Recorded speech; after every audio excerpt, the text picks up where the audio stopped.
Salamun alaikum. Ah, Barkanmu da warhaka.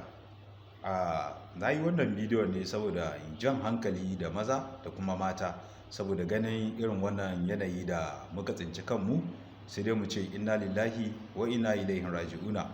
Wato yanayi ne wanda muka tsinci kanmu wanda rayuwa ta yi tsada, wanda dalilin haka ya sa mun samu labarin auratayya sun mutu da dama. So ina so in kira ga mata da kuma mazan. Mata ya kamata ku sani ba kullum ake hawa gado ba, kuma shi duk wanda yake da rayuwa ya san irin halin da muke ciki. In dai kana da rayuwa kana da hankali, ka san irin halin da Najeriya take a ciki.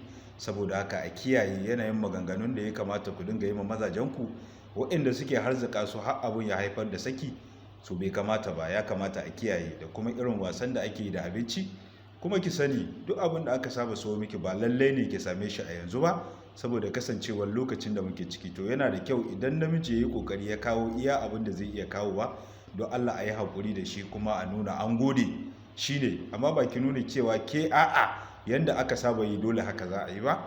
Kin ga irin wannan sai ya harzuka shi, ya sa a samu matsala, saboda da me zai ji, da tsadar rayuwa ko ko a'a da waɗannan kalaman da kike gaya mishi, wanda a tunaninmu muna ganin cewa idan rai ya ɓaci ana so idan namiji ya koma gida a ce matar shi ta kwanta mishi da rai, inda zai samu sanyi, a ce kuma ya yi ƙoƙari ya kukuta ya kawo abu kuma ba za a gode ba, ƙarshe har da maganganu waɗanda ba su dace ba.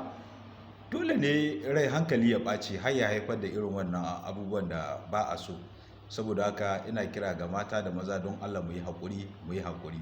Abin da aka kawo ki haƙuri ki yi amfani da shi, kuma a san irin kalaman da ya kamata a dinga gaya wa maza. Ni ne naku Umar Yusuf Babasi, wanda kuka fi sani da suna Dila a fagen wasanni. Iko sai Rabbani. Allah sarki.